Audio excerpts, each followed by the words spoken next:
Today, I will be giving a presentation on America's history with the environment.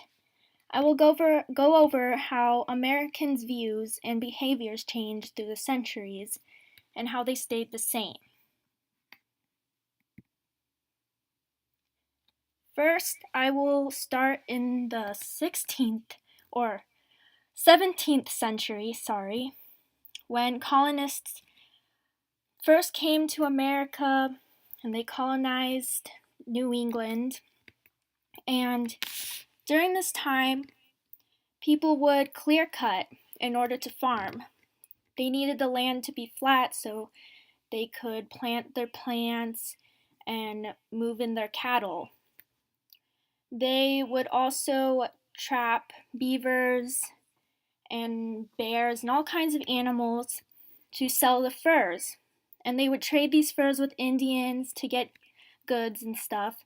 This was a very lucrative business because furs were worth a lot back in England. Whaling had been going on for many, many centuries. They had known how to whale during the medieval ages, and they would use the blubber to make oil, and they would put this oil in lamps.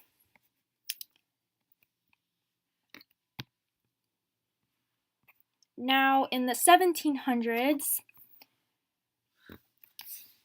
the Louisiana Purchase happened, and the Homestead Act was passed. This opened up lands for people to move into and farm and mine, and strip mining became a popular way of mining for copper and all kinds of things, but it had huge environmental consequences because the land, like in this picture, would essentially just be a wasteland after mining took place. People would also change the path of rivers so that they could move coal and all kinds of different resources to their desired destinations. This was very bad because ecosystems would be changed and just bad stuff. Rare was this Ralph Emerson. There was not very many environmentalists at this time, so he was a rarity. He advocated for the environment by writing about it in books. So this was like near the end of the Civil War era, and the Gilded Age was beginning. It was a time of corrupt politicians and big corporations called the machines. So oil drilling came about during the Gilded Age, and Rockefeller, his Standard Oil Company, was pretty much a ruler. They would bribe government officials, and they just had a lot of money and a lot of control in the states. There were other companies who harvested coal and iron from the ground, and it was during this time that Henry David Thoreau wrote Walden, which advocates for the environment as well, like Emerson's books. In 1891, the Forest Reserve Act was passed, which protected some forests and set it as federal land. In 1892, the Sierra Club was founded by John Muir. The Sierra Club is still active today, and I am actually a part of it. Now comes the Progressive Era, and in 1901, Teddy Roosevelt became president. He was a huge environmentalist, and during his presidency, he reserved over 300 million acres of forest and lands as federal lands. He reserved the most or the largest number of land to protect it of any president. In 1902, the Newlands Reclamation Act was passed, which was created to fund irrigation projects. In 1905, the U.S. Forest Service was formed to look after the millions of acres that Teddy Roosevelt reserved as federal land. The Audubon Society was also created, which is a society dedicated to taking care of birds. In 1907, the Inland Waterways Commission was created to study the effects of using water as a resource on the environment. So how people used water, how that affected the environment. In 1909, National Conservation Commission was formed to find ways to conserve national resources. In 1916, National Park Service was created. Now comes the 1960s, when Rachel Carson's Silent Spring was published. This was a catalyst for the environmentalist movement, and her book went over how the pesticide DDT was killing all kinds of insects and birds. Some people who were quite ignorant thought that she was trying to starve people, which is obviously not a correct assumption.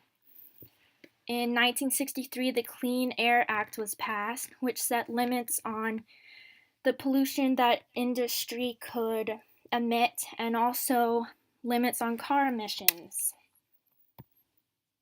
This environmentalist movement went on through the 70s, and in 1970, another Clean Air Act was passed, which set even stricter rules on emissions.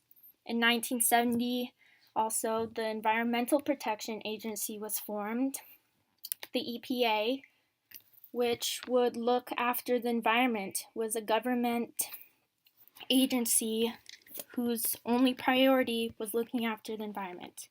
1970, the first Earth Day occurred. Also, the NRDC was formed. In 1971, whales were added to the endangered species list, and U.S. ended their whaling practices. Finally, in 1972, a decade after Silent Spring was published, the pesticide DDT is banned. In 1977, the Department of Energy, a cabinet-level department, was formed by Carter. Now comes the 80s, and during the 80s, recycling became popular. In 1980, Congress named 100 million acres and 26 rivers a part of the Wild and Scenic Rivers system. Clinton also restricted logging in 1993 of old growth forests. In total, he protected over 58 million acres of forest. He was nicknamed the Green President. Oh my God! Now the 21st century, the modern era, has seen many changes, good and bad, for the environment. During the Bush administration, over 200 environmental laws were weakened or rolled back. His administration, and basically him, earned the title of the most anti-environmental president administration. In 2003, he won a victory allowing mountaintop removal mining to continue. He also proposed the Clear Skies legislation, which was a weaker version of the Clean Air Act, to be used instead of the Clean Air Act.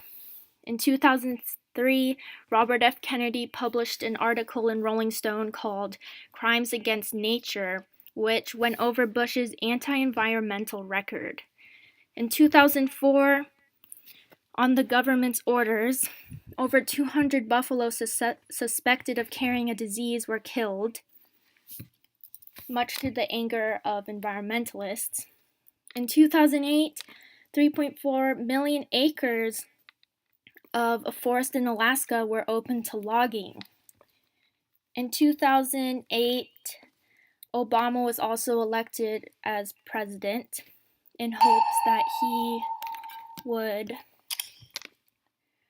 take better care of the environment than previous President Bush. He protected over 2 million acres of wilderness as part of his first acts as a president. In 2010, the BP oil spill occurred in the Gulf of Mexico. This sent the U.S. into a flurry of thoughts on how to better protect the wilderness from further oil spills. In 2012, Obama rejected the Keystone XL building permit that Canada had sent in. The Keystone XL pipeline would be a pipeline from tar sands in Canada, Alberta, Canada, to Texas. It would be a long pipeline through the middle of the United States carrying oil. In 2014, this year, President Obama set new limits on industrial carbon emissions with a new Carbon Act.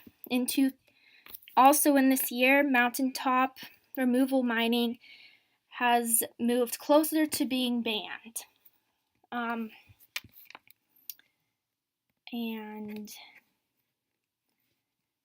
that is the end of this presentation. So, as you can see, views on the environment have seen little change through the centuries, as people still continue to see it as a means to an end. However, all those centuries have given years learned, and knowledge has made people more aware of how we must care for the environment. As Ronald Reagan, an extreme conservative, said, "Preservation of our environment is not a liberal or conservative challenge. It's common sense." And here are my references. Thank you for watching.